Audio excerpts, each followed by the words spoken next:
Puncak tampaknya tetap akan menjadi spot wisata favorit bagi warga Jabotabek. Walaupun perjalanan ke sana tiap weekend pagi itu kadang horor, baik karena potensi kemacetannya, urutan buka tutup jalan, maupun karena ganjil genap. Jalur alternatif untuk menghindarinya adalah impian para pelancong ke sana. Salah satunya adalah jalur via Sumarekon dan Gunung Gelis, yang akhirnya akan tembus ke jembatan Ciliwung Gadok. Trek sesi pertama adalah dari exit tol Bogor Selatan hingga ke Kopinako seperti di screenshot ini. Karena kalau tujuan akhirnya langsung di set ke jembatan Ciliwung Gadok itu biasanya nggak diarahkan lewat jalur ini ya. Tampak di video ini saat itu cukup deras hujannya, tapi malah jadi bisa menunjukkan bahwa trek ini pun sebenarnya cukup aman dilalui saat hujan deras. Kalau hujan deras aja aman ya apalagi saat cerah gitu cuacanya ya. Kita keluar di tol Bogor Selatan. Ini adalah pintu tol tepat setelah pintu tol Bogor. Sebelum Ciawi lah ya. Pintu tol ini tuh direct ke Sumarekon Bogor ya. Saat itu sih tidak begitu ramai. Terus terang sebelumnya kami juga belum pernah exit di Bogor Selatan ini. Biasanya kalau nggak ke keluar di Bogor ya langsung ke Ciawi gitu. Di depan itu nanti ada percabangan jalan.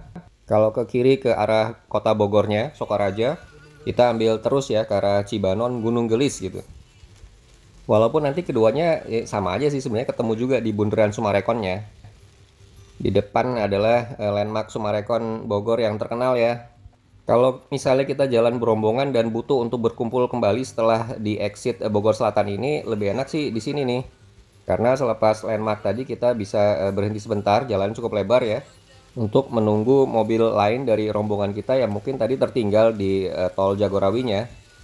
Ya, di trek ini kita bisa berhenti sejenak menunggu rombongan kita yang mungkin tertinggal gitu ya. Seperti kami tunjukkan dalam kesempatan berbeda, saat itu bukan yang hujan deras ini ya. Waktu itu sih cukup cerah. Rombongan PDL Jogja dari Bekasi saat itu kami juga ingin ke daerah Puncak lewat sini juga. Total rombongan kami saat itu 5 mobil konvoy gitu dari Bekasi. Kami berhenti sebentar di sini sambil sarapan tuh waktu itu. Lokasinya strategis dan tempatnya juga enak untuk berhenti sebentar karena cukup aman di sini. Kalau ke sebelah kiri itu kita nanti menuju ke bundaran Sumarekon yang tadi kami sebutkan ya. By the way, panjang jalur ini mulai dari exit tol Bogor Selatan hingga nanti tiba di jembatan Ciliwung Gadok itu 9 kilo. Sebagai jalur alternatif untuk menghindari kemacetan di Gadok dan pembatasan lainnya sih menurut kami jalur ini oke. Nanti kita lihat bareng ya. Oke, ini kami sudah jalan lagi. Ini di bundaran Sumarekon yang tadi kami sebutkan. Kita belok kanan di sini menuju ke arah Gunung Gelis. Terlihat banget bahwa di sini jalurnya aman dalam artian datar dan lebar. Ikuti saja jalannya. Saran kami tetap dipandu GPS ya, terutama bagi yang belum familiar lewat sini. Tampak bahwa tidak terlalu banyak kendaraan yang lalu lalang saat itu. Mungkin karena masih cukup pagi, saat itu tuh sekitar pukul 8 pagi, dan karena cuacanya juga hujan deras gitu. Di sebelah kiri kanan tampak perumahan yang sebagian sudah jadi, tapi sebagian juga masih dalam proses pembangunan. Tapi nanti kalau sudah ramai dihuni ya suasananya akan berbeda tentunya. Dalam artian tidak selengang ini. Truk-truk besar pengangkut tanah kami lihat masih banyak di jalur ini sebagai tanda bahwa kegiatan konstruksi masih aktif berjalan. Kendaraan berat juga tadi tampak terlihat di sebelah kanan jalan ya. Kita tadi baru melewati marketing galeri Sumarekon Bogor. Kalau menilik dari proyek Sumarekon di tempat lain seperti di Bekasi sih, nanti kalau misalnya ini sudah jadi ada mall dan fasilitas lainnya ya bakal asik nih di sini. By the way, di depan itu ada bis juga, bis 3/4, bodi warna oranye dan plat kuning. Itu bis pariwisata sepertinya. Mungkin ada yang menyewa dan memilih untuk lewat jalur sini menuju ke puncaknya. Karena biasanya di vlog-vlog rute perjalanan kami sebelumnya itu ada saja yang bertanya apakah bis bisa lewat jalur ini. Maka jelas terbukti ya bahwa bis setidaknya bis 3/4 itu bisa. Kalau ditanya lagi apakah bis besar bisa, sepertinya sih akan mepet banget gitu. Kami nggak tahu ya karena belum pernah lihat apakah bis besar bisa lewat sini atau tidak. At least yang terkonfirmasi ya bis 3/4 lah, oke lewat sini. Namun tentunya karena seperti tampak di sini jalurnya sedang hujan dan licin ya, tampak bisnya itu sangat berhati-hati ya supirnya. Berjalan dengan kecepatan sedang saja cenderung rendah. Keselamatan adalah yang terutama sih saat membawa penumpang.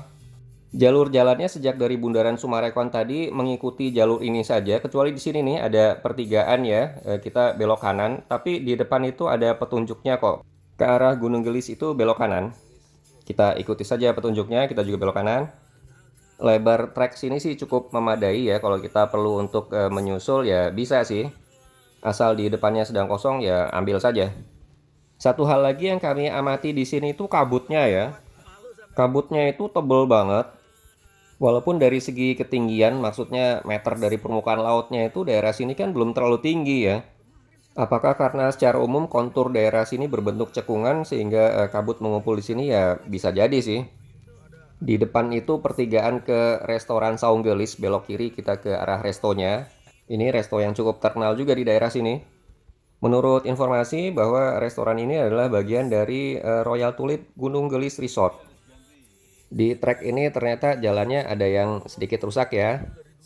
Berlubang-lubang ke depan mungkin sekitar 50 meteran lah. Oh, lebih tampaknya. Tampak dipasangi kon ya, jalannya dibagi dua. Bisa jadi karena memang sedang dalam tahap perbaikan. Atau bisa jadi juga karena jalur sebelah kiri itu kami lihat sesekali dilewati oleh mobil golf gitu. Mungkin menuju ke Royal Tulip Resortnya. Di sebelah kiri jalan terdapat area Gunung Gelis Cottage. Kalau dilihat di website sih ini setara dengan hotel bintang 3 ya fasilitasnya. Beberapa review yang pro mengatakan bahwa fasilitas ini memiliki golf course, kemudian big swimming pool dan function hall. Kemudian juga faktor positif lain berupa no traffic jam compared to going to puncak gitu. Tapi ada beberapa constraint juga bahwa kebersihannya mungkin bisa lebih ditingkatkan lagi. Oke, di depan tampak jalannya sudah jauh lebih mulus. Lainnya lebar dan terbagi dua arah secara terpisah. Ini sudah mendekati Royal Tulipnya. Di sebelah kanan sudah mulai terlihat bangunan dari Royal Tulip Golf Resort Gunung Gelis. Review untuk staycation di sini rata-rata bagus banget. Walaupun memang tarifnya juga nggak murah ya. Ya sepadan lah. Oke, balik lagi ke rute jalan. Nanti di depan akan ada bundaran gitu ya. Belok kanan itu masuk ke area Royal Tulip Resortnya. Kalau kita menuju ke arah Gunung Gelis yang menuju ke puncak nantinya belok kiri. Ini adalah kondisi jalan setelah lewat dari bundaran tadi dan kita sudah belok kiri. Sudah tipikal jalan biasa ya, maksudnya bukan jalan resort lagi. Hujannya juga alhamdulillah tinggal rintik-rintik saja. Di sebelah kiri tadi kita melewati resto Farms Food yang cukup terkenal di daerah sini. Juga warung nasi Empok Ipeh. Pokoknya cukup banyak kok opsi pemadam kelaparan manakala Anda membutuhkannya.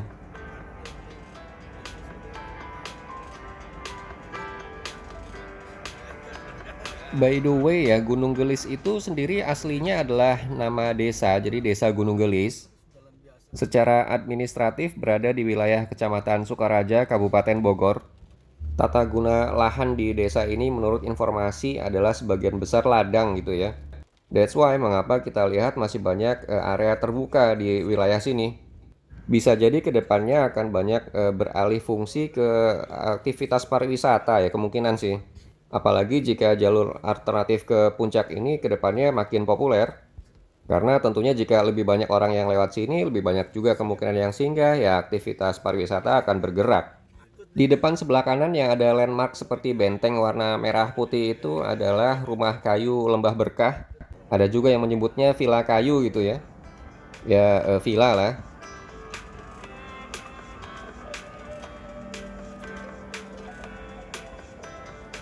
Mengenai kontur jalan bisa dilihat sendiri di vlog ini bahwa medannya tidak berat ya.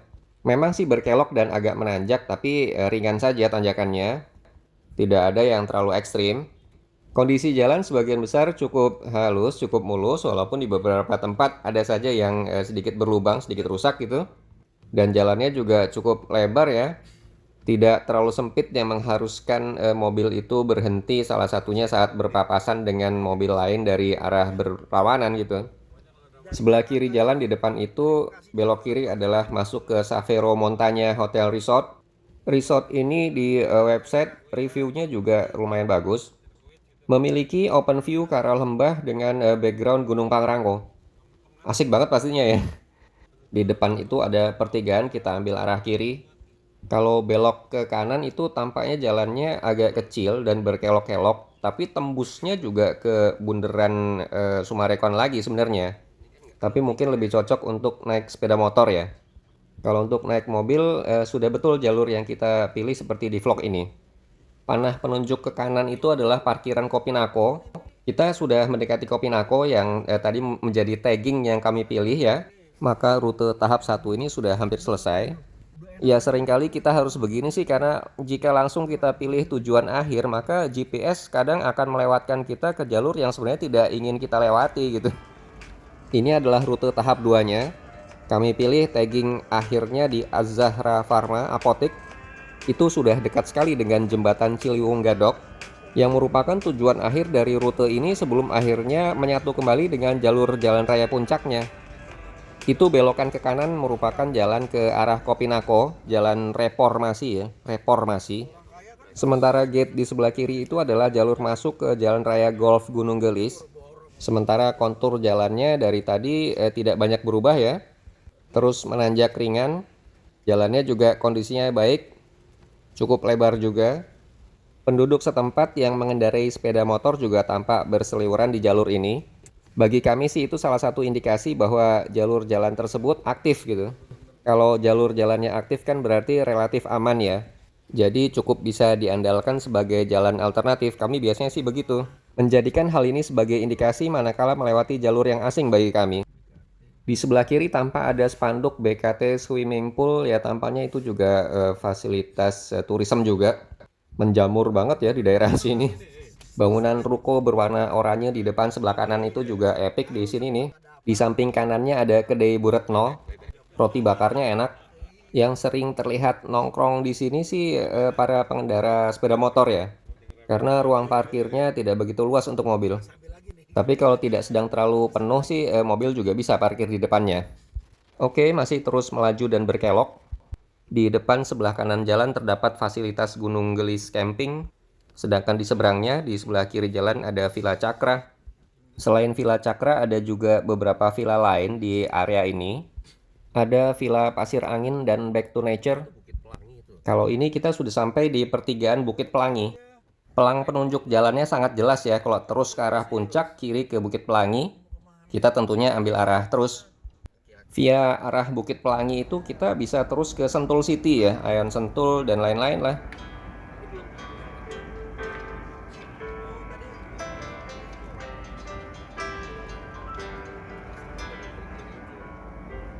Kalau kontur jalannya setelah pertigaan tadi sih nggak beda jauh lah dengan sebelumnya. Masih dengan tanjakan dan turunan walaupun ringan saja, tidak ekstrim. Kondisi jalan cukup mulus dan lebarnya juga tidak terlalu sempit ya. Namanya ini Jalan Raya Pasir Angin. Masih tampak banyak lahan kosong di sisi kanan jalan. Nggak heran sih kalau nggak lama lagi akan beralih fungsi jadi lokasi-lokasi wisata juga gitu. Karena daerah sini kan strategis dan nggak ada aturan ganjil genap seperti ke puncak ya. Di sebelah kiri adalah lokasi Karma Salak Hotel, salah satu hotel utama di jalur ini. Tapi kalau baca reviewnya kok tampaknya hotel ini hanya untuk member gitu. Kurang tahu juga kalau pelancong umum non-member bisa stay di sini atau tidak. Oke, kami lanjut terus perjalanannya. So far so good, lancar jaya. Kondisi jalan basah dan licin akibat hujan pun juga tampaknya tidak menjadi kendala ya. Jalur ini terbukti masih cukup aman kita lewati.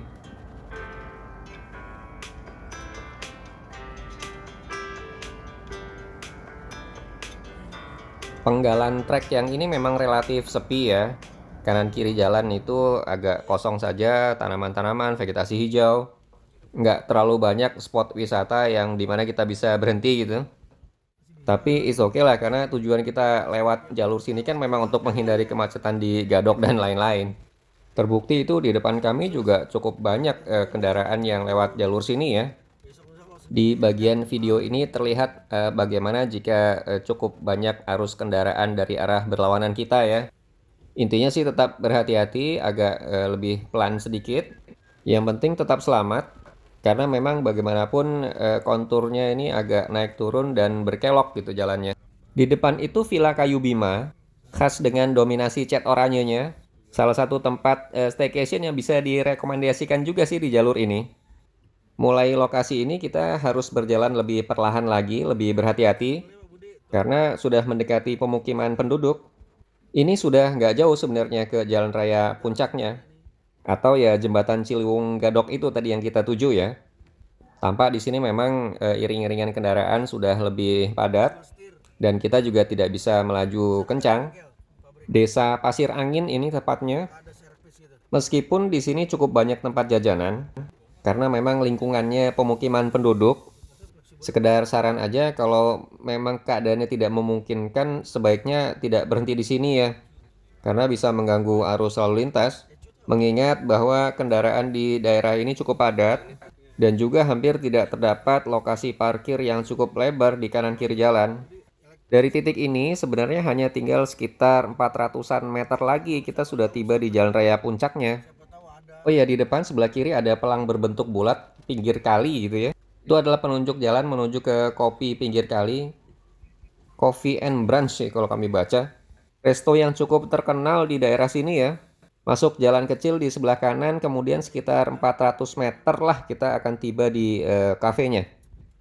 Melewati Indomaret Pasir Angin, kita akan memasuki jalur yang agak lebih padat lagi, karena jalannya sempit dan banyak aktivitas masyarakat di sini.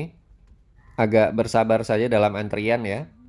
Hingga nanti tiba di Apotek Az-Zahra Pharma yang tadi kita jadikan tagging, itu kondisinya akan hampir selalu begini deh.